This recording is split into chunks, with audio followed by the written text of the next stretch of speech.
Welcome to Pakistani family reaction. कैसे हैं आप सब? मेरा नाम मुजाद है। मैं नाना यार भाई साहब, आज वो दिन है जिस दिन पाकिस्तान के 93,000 सेना ने अपनी पतलूनें ढीली की थी बांग्लादेश में भारतीय सेना के आगे। आज वो काला दिन है जिस दिन पूरा पाकिस्तान ने ये रिकॉर्ड बनाया था। वो जो वर्ल्ड बुक है उसमें भी ये नाम दर्ज है। तो ये तो वर्ल्ड, वो ये भारत का रिकॉर्ड है नाम पे।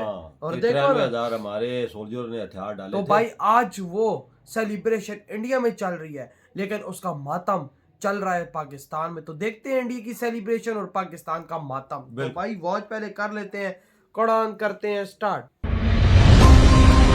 ये देखो ना, ये वही फुटेज है पाकिस्तान के पतलूनें इधर उतारी थी। ये भारत का रिकॉर्ड वीडियो बना। ये देखो सारा, ये देखो, ये देखो, ये है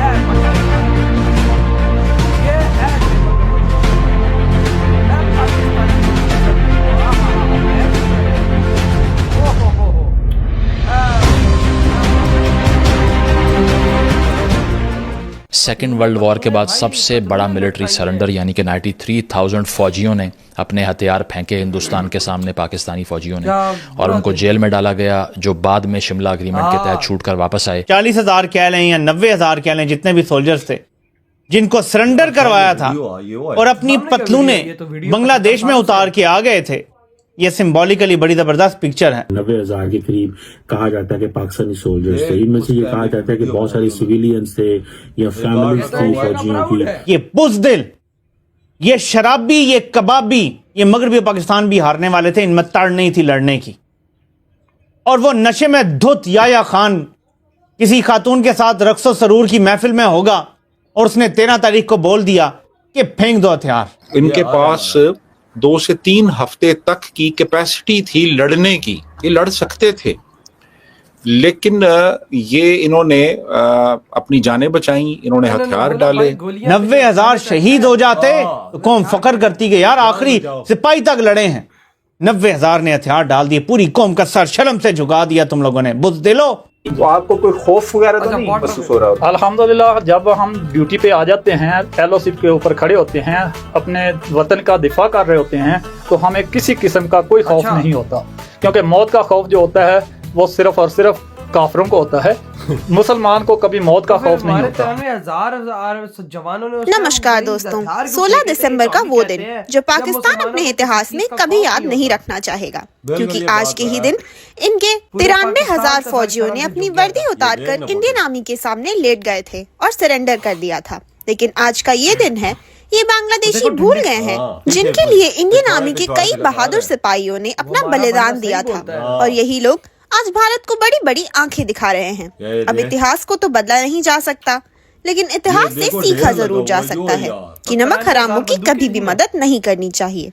हालांकि अब भारत बहुत आगे बढ़ चुका है और अभी कुछ दिनों पहले ही भारत सरकार ने इंडियन आर्मी चीफ के ऑफिस से वो आइकॉनिक पिक्चर 1971 को रिप्लेस कर एक नई तस्वीर लगा दी है, जिसमें पनगोंग लेक, इंडियन एडवांस्ड वेपन्स और हिंदू माइथोलॉजी को दिखाया गया है। इसी टॉपिक पर चलिए आगे पाकिस्तानी मीडिया का रिएक्शन देखते हैं। वीडियो को लाइक और चैनल को सब्सक्राइब कर लें। और यहीं पे क्योंकि आज का दिन शुरू हुआ है 16 दिसंबर का पाकिस्तान में, आपको ये ऑडियो सुनाता हूँ, ये जरा सुनिएगा। जनरल नियाजी जिन्होंने हथियार डाले थे और 40,000 कह लें या 90,000 कह लें, जितने भी सोल्जर्स थे जिनको सरेंडर करवाया था और अपनी पतलूनें बांग्लादेश में उतार के आ गए थे, ये सिंबॉलिकली बड़ी जबरदस्त पिक्चर है। उस ऑडियो में वो क्या कह रहे हैं, जरा ये सुनिएगा। अल्लाह आदत करे यही को और वेस्ट पाकिस्तान वालों को कि जीती बाजी हार दी, कि शिकस्त मगरब में थी और लानत हम पर पड़ी। मैं जब लड़ रहा था, मैंने 13 तारीख को हुक्म दिया, आखिरी गोली आखिरी आदमी, और आखिरी गोली आखिरी आदमी फौज के लिए मौत का वारंट होता है। मगरबी पाकिस्तान वालों को ख्याल हुआ कि ये तो लड़ाई लंबी होगी और मशरक़ी पाकिस्तान से छुटकारा चाहते थे ताकि मगरबी पाकिस्तान में हुकूमत कर सकें। तो 13 तारीख को मुझे हुक्म दिया कि स्टॉप फाइटिंग एंड सरेंडर। तो मगरबी पाकिस्तान को बचाने के लिए हमें मशरक़ी पाकिस्तान देना पड़ा। मगरबी पाकिस्तान बचाने के लिए जर्नैलों ने मशरक़ी पाकिस्तान भारत के हवाले कर दिया। ये जनरल नियाजी की अपनी आवाज है, उन्होंने बीबीसी को इंटरव्यू दिया था।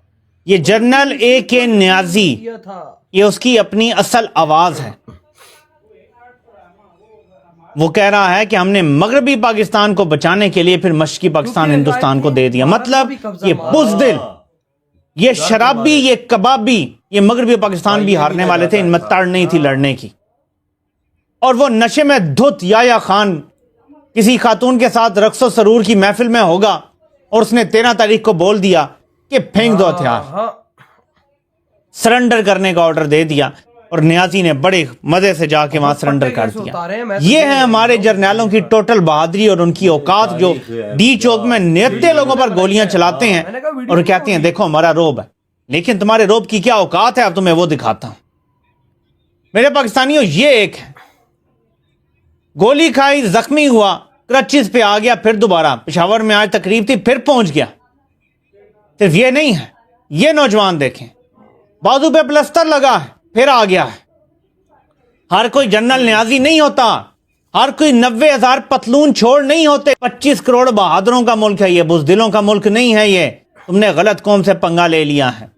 और ये जरा देखें, हो गया ना भाई, ये बच्चा देखें, ये भी जख्मी, क्रच इसके साथ आपको नजर आ रही है बैसाखी, ये भी बेचारा लेटा हुआ है, तकलीफ में भी है, लेकिन इमरान खान की पिक्चर रखी हुई है। फिर आ गया है। हर कोई 90,000 पतलूने छोड़ के नहीं भागता, वो मैदान में खड़े हैं, आज भी गोलियां लगी हैं फिर भी मैदान में खड़े हैं। इसे कहते हैं आखिरी गोली, आखिरी सिपाही। जिनके पास गोलियां नहीं थी वो भी मैदान में खड़े हैं। तुम्हारे पास बंदूकें थी, गोलियां थी, टैंक थे, गने थी, सब कुछ था। ये देखो ना, कौम का तुमने कचूमर हड्डियों का निकाल के माल बनाया, लेकिन तुम वहां लगा नहीं सके। 90,000 शहीद हो जाते तो कौम फकर करती कि यार आखिरी सिपाही तक लड़े हैं। 90,000 ने हथियार डाल दिए, पूरी कौम का सर शर्म से झुका दिया। हाँ ना, जिसमें से भाई मुजीबुर रहमान जीता था तो इन्होंने बकचोदी पेल दी थी, लेकिन उसके बाद फिर देखो सरेंडर बंद। ब्लैक डे है हमारा, इतना बड़ा ब्लैक डे है कि भाई हम तो सोच भी नहीं सकते कि भाई इतना गंदा दिन भी पाकिस्तान की हिस्ट्री में, लेकिन इससे भी बड़े बड़े गंदे दिन आ गए। अभी तो भाई साहब हम एयरपोर्टों पे जाते हैं, जो भी पाकिस्तानी नजर आते हैं उनको नंगा कर देते हैं। भाई इससे भी बड़े बड़े दिन अभी हमें देखने को मिल रहा। तो पतलूने उतरी थी ना, चलो काछे माचे पहने हुए थे, लेकिन अभी तो भाई साहब एयरपोर्टों पे हमें नंगा करते हैं। जिधर जा, जिस देश में जा, काछा भी, अभी तो काछा भी उतार देते हैं हमारा। तो क्या इज्जत है भाई इस देश की यार, पता नहीं इस देश के साथ बना हुआ क्या है भाई। सारा जंगल राज, कोई देखता ही नहीं है इस देश में कि भाई साहब इस देश को आगे भी लेके जाना है। देश आगे 16 दिसंबर आता है हर साल, चपेड़ हमारे मुंह पे आती है। ये तो यार तारीख में चीज लिखी हुई है ना, तारीख बताती है ना, लाल टोपी वाला बताता है ये झूठ है। झूठ किधर है, तारीख में जो चीज लिखी वो छुपती तो नहीं है। हिस्ट्री भाई, हिस्ट्री तुम्हारा दादा भी कब्र से उठ के आ जाए ना, लाल टोपी तेरा, तो भाई वो चेंज नहीं कर सकता। बात बोल लोगे, झूठ है ना, इंडिया झूठ। और भाई इधर हमारा खुद एक बंदा है, उसने बोला भाई हमारी पतलूनों को हाथों में पकड़ के उन्होंने हमें मैदानों में घुमाया था, और भाई मेरे पिछवाड़े पे डंडे उन्होंने अपनी जेलों में मुझे मारे हैं, जिसकी वजह से वो लंगड़ा चल रहा है। देख, सच बताया है ना, सच्ची बात है भाई साहब। अब सरेंडर किया तो किया है, मानो, सच को मानो ना यार। क्या बोलना कि नहीं हुआ, ये कुछ लोग कह रहे हैं हुआ है, कुछ कह रहे हैं। बेटा जिस दिन सच को मान लिया ना, उस दिन शायद पाकिस्तान थोड़ी सी तरक्की कर जाए, लेकिन वैसे नहीं करने वाला यार। मानता है, देखो ना आज इंडिया में पटाखे फोड़े जा रहे हैं कि भाई 93,000, इधर भाई साहब मातम मचा हुआ कि 93,000। इन्होंने तो वजह मानना नहीं है ना। असल चीज ये है, जो बंदा पाया सही समझदार है ना, हिस्ट्री को जिसने पढ़ा वो समझता है कि पाकिस्तानियों में भी कोई अक्ल है। इनको तो बोलो भाई साहब गधी नहीं गधा दूध देता, ये तो वो मान जाएंगे कि भाई गधा दूध देता है। ये तो पाकिस्तानी वो नेशन है। ओ यार डाले थे ना, जो चीज है हिस्ट्री में वो लाजमी है कि डाले थे कि इंडिया की उधर जीत हुई थी, वही ना। लेकिन भाई पाकिस्तानी है भाई साहब, इनको वही मेरी वाली एग्जांपल, गधा दूध देता है तो ये बोलेंगे हाँ गधा दूध देता है। हाँ, ये तो ऐसे ही बोलेंगे, ये तो पाकिस्तानी है भाई साहब। ये लाल टोपी जैसे बंदे जो है ना, इनको समझ नहीं आती असल। सही कहा, ये ऐसे लोग हैं। लेकिन भाई साहब अब सरेंडर किया सो किया, मानो इस बात को। और भाई साहब अब इंडिया से रिलेशन अच्छे करो, नहीं तो भाई साहब ये देख लो क्या हाल उन्होंने हमारे किया है। तो बांग्लादेश का भी वही हाल हुआ। वही ना। तो भाई आपकी क्या थॉट है?